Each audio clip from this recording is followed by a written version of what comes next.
TSPSC నిర్వహించేటువంటి పరీక్షలన్నీ నిరవధిక వాయిదా వేస్తున్నారా? లేదా? ఇటువంటి ఇంపార్టెంట్ అప్డేట్ తోటి ఈరోజు వీడియోతో మేము ముందుకు రావడం జరిగిందనమాట అండి. So friends, welcome to Somu competitive guidance. మీరు ఇంకా మన ఛానల్ సబ్స్క్రైబ్ చేసుకోకపోతే వెంటనే మన ఛానల్ సబ్స్క్రైబ్ చేసుకుని పక్కనున్నటువంటి బెల్ ఐకాన్ని ట్యాప్ చేయడం ద్వారా ఎప్పటికప్పుడు లేటెస్ట్ అప్డేట్స్ అనేటువంటిది నోటిఫికేషన్ రూపంలో మీరు మీ డివైస్లో పొందుకోవడం జరుగుతుందన్నమాట అండి. ఇక మనం ఏమాత్రం లేట్ చేయకుండా ఈరోజు ఉన్నటువంటి ఇంపార్టెంట్ అప్డేట్స్లోకి మనం వెళ్ళిపోదాం. వివరాల్లోకి మనం వెళ్ళినట్లయితే కనుక మొట్టమొదటిగా గురుకుల కొలువులకు ఓటీఆర్ అనేటువంటిది రేపటి నుంచి స్టార్ట్ అవుతుందని చెప్పేసి ఆర్టికల్ రావడం జరిగిందనమాట అండి. గురుకుల విద్యాలయాల్లో బోధన పోస్టులకు భర్తీకి నియామక board one time registration, OTR అనగా వన్ టైం రిజిస్ట్రేషన్కు ఏర్పాట్లు అనేటువంటిది పూర్తి చేసినట్లుగా తెలపడం జరిగిందనమాట అండి. ఓటీఆర్ నమోదు ద్వారా ఇచ్చేటువంటి నంబర్తో నోటిఫికేషన్ వారీగా అర్హత కలిగినటువంటి పోస్టులకు నేరుగా దరఖాస్తు చేసుకునేటువంటి అవకాశం అనేటువంటిది కల్పిస్తున్నట్టుగా తెలపడం జరిగిందనమాట అండి. 9,231 పోస్టులకు గాను ఈ ఓటీఆర్ అనేటువంటిది ఎంతగానో ప్రాముఖ్యమని చెప్పేసి మనకు గురుకుల అనేటువంటి తెలపడం జరిగిందనమాట అండి. ఈ ఓటీఆర్ ద్వారానే మీరు అప్లై చేసుకోవచ్చు అనేటువంటిది స్టార్టింగ్ నుంచి, అంటే నోటిఫికేషన్ ఎప్పుడైతే ప్రెస్ నోట్ రిలీజ్ అయిందో, ప్రెస్ నోట్ రిలీజ్ అయినప్పటి నుంచి దానికి సంబంధించినటువంటి వివరణ అనేటువంటిది మనకి గురుకుల అనేటువంటిది ఇవ్వడం జరిగిందనమాట అండి. అయితే మన సోము కాంపిటేటివ్ గైడెన్స్లో గురుకులకు సంబంధించినటువంటి ఓటీఆర్ వన్ టైం రిజిస్ట్రేషన్ అనేటువంటిది ఏ రకంగా చేసుకోవాలనేటువంటి స్టెప్ బై స్టెప్ ప్రాసెస్ అనేటువంటిది మీకు చేయడం జరిగిందనమాట అండి. ఫస్ట్ మనం ఓటీఆర్ ఎట్లా రిజిస్ట్రేషన్ చేసుకోవాలి, తర్వాత అప్లికేషన్ ఆన్లైన్ అనేటువంటిది ఎలా చేసుకోవాలి, ఫీ పేమెంట్ ఎలా చేసుకోవాలి, ఎలా డౌన్లోడ్ చేసుకోవాలి, ఇటువంటి పూర్తి ఇన్ఫర్మేషన్ తోటి వీడియో అనేటువంటిది మీకు చేయడం జరిగిందనమాట అండి. స్టెప్ బై స్టెప్ ప్రాసెస్ తోటి దీనికి సంబంధించినటువంటి వీడియో మీకు చూడనట్లయితే ఈ వీడియోకి సంబంధించిన లింక్ అనేటువంటిది నేను మీకు కింద డిస్క్రిప్షన్ బాక్స్లో మీకు ప్రొవైడ్ చేస్తాను అనమాట అండి. అదే రకంగా మనం చూసుకున్నట్లయితే కనుక చాలా మందికి ఉన్నటువంటి డౌట్లు ఏంటంటే, గురుకుల కొలువు వరకు ఓటీఆర్ చేస్తున్నాం కదా, ఒకటి కన్నా ఎక్కువ పోస్టులకు అర్హత కలిగించేలాగా ఉంటుందా, ఫీజుల్లో రాయితీ ఏమన్నా ఉంటుందా? చాలా మటుకు చూసుకున్నట్లయితే కనుక గురుకుల నియామక బోర్డు నిర్వహించేటువంటి పరీక్షలు ఏవైతే ఉన్నాయో దీంట్లో చూసుకున్నట్లయితే కనుక గత ఉద్యోగ ప్రకటనల సమయంలో చూసుకున్నట్లయితే దరఖాస్తు అనేటువంటిది 1,200 ఉండడం జరిగిందనమాట అండి. అది నార్మల్ అభ్యర్థులకు. ఎస్సీ, ఎస్టీ, బీసీ అభ్యర్థులకు చూసుకున్నట్లయితే కనుక 600గా నిర్ణయించడం జరిగిందనమాట. సో ఇప్పుడు కూడా అంతే ఉంటుంది. ఒకవేళ అంత ఉన్నట్లయితే కనుక కాస్ట్ అనేటువంటి ఫీజ్ కాస్ట్ అనేటువంటిది ఒక్కదానికి 1,200 అయితే సరిపోతుంది, కానీ ఎక్కువైపోతుంది.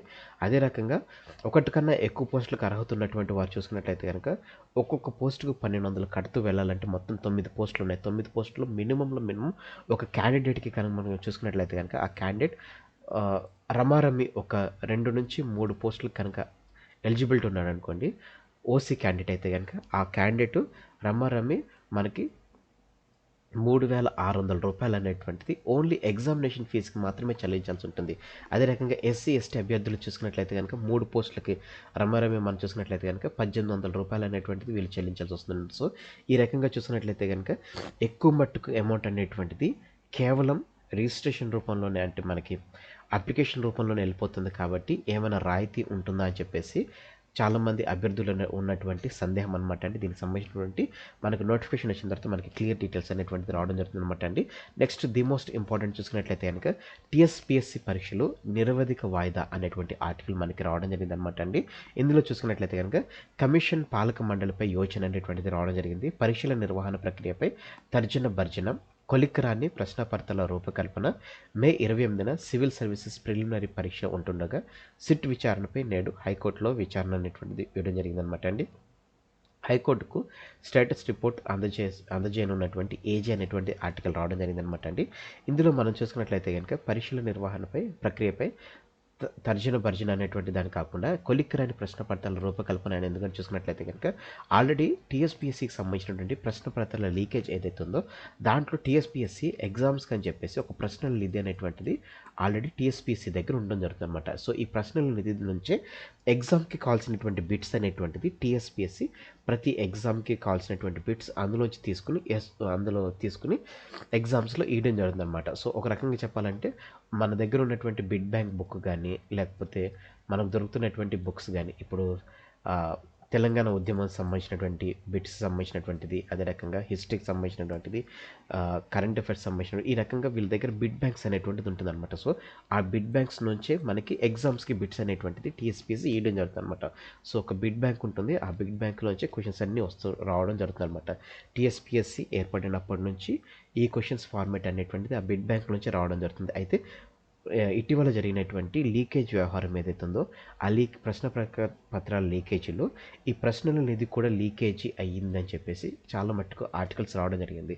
చాలా మట్టుకు మనకి న్యూస్ కూడా మనం వినడం జరిగిందనమాట. సో ఒకవేళ ఎగ్జామ్స్ కండక్ట్ చేస్తే సో ప్రీవియస్ బిడ్ బ్యాంక్ నుంచి కనుక కండక్ట్ చేసినట్లయితే కనుక మళ్ళీ వాళ్ళకి యూసేజ్ అయిపోతుంది. కాబట్టి కొత్త ప్రశ్న పత్రాల నిధి అనేటువంటిది చేయాలనేటువంటి రూపకల్పనలో టీఎస్పీఎస్సీ ఆల్రెడీ స్టార్ట్ అయిపోయింది. అయితే దానికి సంబంధించినటువంటి ప్రక్రియ ఏ రకంగా ఉందని మనం చూసుకున్నట్లయితే కనుక ఆల్రెడీ వివిధ ప్రశ్నల నిధిని సిద్ధం చేశాక వివిధ దశల్లో వాటికి ఆమోదం అనేటువంటిది తీసుకురావాల్సి ఉంటుందన్నమాట. ఏదైతే మనం ప్రశ్నల నిధి ఏదైతే ఉంటుందో ఆ ప్రశ్నల నిధి అనేటువంటిది యాజ్ ఇట్ ఈస్ వాళ్ళు చేసిన వెంటనే దానికి ఎగ్జామ్స్కి అనేటువంటిది ఇయ్యరనమాట. ఇచ్చిన తర్వాత అంటే వాళ్ళ ప్రశ్నల నిధి ఏదైతే ఉందో దాన్ని ఫస్ట్ వాళ్ళు చేసిన తర్వాత స్టార్ట్ చేసిన వాటిని ముగించడానికి కనీసం 3 నెలలు సమయం అనేటువంటిది పడుతుంది. సో ఒక రకంగా మనం చూసుకున్నట్లయితే కనుక ఇప్పటికీ ప్రశ్న పత్రాలకు అంటే మనకి పేపర్ లీకేజ్ ఇష్యూ వచ్చినప్పటి నుంచి మనం చూసుకున్నట్లయితే మన సమయం అనేటువంటిది 3 నెలల వరకు కూడా గడవలేదు ఇంకా. సో ఒకవేళ ఎగ్జామ్ కండక్ట్ చేయాలంటే కనుక ప్రశ్నల నిధి అనేటువంటిది ఏర్పాటు చేయాలి. కేవలం ఈ ప్రశ్నల నిధిని ఏర్పాటు చేయడానికి మాత్రమే కేవలం 3 నెలల సమయం అనేటువంటిది పడుతుందని చెప్పేసి అంచనా అనేటువంటిది వేయడం జరిగిందనమాట అండి. సో ప్రశ్నల నిధిని సిద్ధం చేశాక వివిధ దశల్లో వాటికి ఆమోదం అనేటువంటిది తీసుకురావాల్సి ఉంటుంది. ఆ తర్వాత పరీక్షల తేదీలను ఖరారు చేసి ముందుకు తీసుకువెళ్లాల్సినటువంటి పరిస్థితి అనేటువంటిది ఉంటుంది అనేటువంటిది ఈ ఆర్టికల్లో రావడం జరిగింది అనమాట అండి. అయితే ఇందులో మనం చూసుకున్నట్లయితే కనుక ఈ నెల 4న జరగాల్సిన హార్టికల్చర్ ఆఫీసర్, 23న జరగాల్సినటువంటి ఎంవిఐ, అదే రకంగా 25న జరగాల్సినటువంటి అగ్రికల్చర్ ఆఫీసర్, మే 7న జరగాల్సినటువంటి డ్రగ్ ఇన్స్పెక్టర్, 13న జరగాల్సినటువంటి సాంకేతిక విద్యా లెక్చరర్, 17న లైబ్రరియన్, ఫిజికల్ డైరెక్టర్, జూన్ 5 నుంచి 12 వరకు జరగాల్సినటువంటి గ్రూప్ 1 మెయిన్స్, అదే రకంగా ప్రిలిమ్స్ ఎగ్జామ్స్ అనమాట అండి. అదే రకంగా జూలై 1న జరగాల్సినటువంటి గ్రూప్ 4 ఎగ్జామ్స్, ఆగస్టు 29న 29-30 తేదీలో జరుగుతున్నటువంటి గ్రూప్ 2 పరీక్షలకు సంబంధించినటువంటి ఇది ఆల్రెడీ టీఎస్పీఎస్సీ నిర్వహించినటువంటి డేట్స్ అనమాట అండి. ఇందులో మనం చూసినట్లయితే కనుక కొన్ని ఆల్రెడీ రద్దు చేయడం జరిగింది. ఏదైతే ఏప్రిల్లో జరిగినటువంటి 4th జరగాల్సినటువంటి హార్టికల్చర్ ఆఫీసర్ ఏదైతే ఉందో దాన్ని ఆల్రెడీ రద్దు చేయడం జరిగింది. కాబట్టి మిగతా వాటికి సంబంధించినటువంటి కూడా రద్దు చేస్తారా? ఎందుకంటే కొత్త ప్రశ్న పత్రాలను సిద్ధం చేయాల్సి ఉంటుంది కాబట్టి.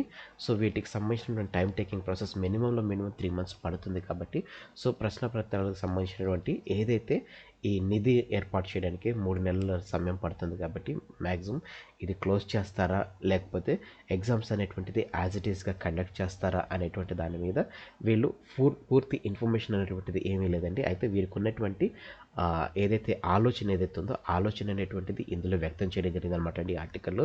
అయితే టీఎస్పీఎస్సీ నుంచి మనకి పర్టికులర్గా గుర్తుపెట్టుకోండి, చాలా మట్టుకు ఆస్పిరెంట్స్కి నేను చెప్పేది ఏంటంటే టీఎస్పీఎస్సీ నుంచి సపరేట్ వెబ్ నోట్ కానీ లేకపోతే ప్రెస్ నోట్ కానీ రిలీజ్ అవుతుంది. ఈ ప్రెస్ నోటు లేకపోతే ఈ వెబ్ నోట్లో మనకి ఎగ్జామ్కి సంబంధించినటువంటి ఎగ్జామ్స్ అనేటువంటిది క్యాన్సిల్ అవుతున్నాయా లేకపోతే ఎగ్జామ్స్ అనేటువంటిది ఇప్పుడు క్యాన్సిల్ అయితేనే ప్రెస్ నోట్ కానీ వెబ్ నోట్ అనేటువంటిది రిలీజ్ అవుతుంది అనమాట అండి. ఒకవేళ క్యాన్సిల్ కాకుండా ఉన్నట్లయితే కనుక వాళ్ళు ఏ విధమైనటువంటి ప్రెస్ నోట్ అనేటువంటిది రిలీజ్ చేయరు. మీరు గుర్తుపెట్టుకోండి, ఈ నెల అంటే 4th ఏప్రిల్ 4th జరగాల్సినటువంటి హార్టికల్చర్ ఎగ్జామ్స్ క్యాన్సిల్ అయినట్టుగా 1 వీక్ ముందు అనేటువంటిది వాళ్ళు తెలపడం జరిగింది. అంటే ఏప్రిల్ 4th జరగాల్సినటువంటి ఎగ్జామ్స్ మనం చూసుకున్నట్లయితే కనుక మార్చి మనకి సమ్వేర్ అరౌండ్ 27కు 28కు మనకి వీళ్ళు ప్రెస్ నోట్ అనేటువంటిది రిలీజ్ చేయడం జరిగింది. సో మినిమం వీళ్ళు ఒక 1 వీక్ డ్యూరేషన్ అనేటువంటిది ఇవ్వడం జరుగుతుంది. అంటే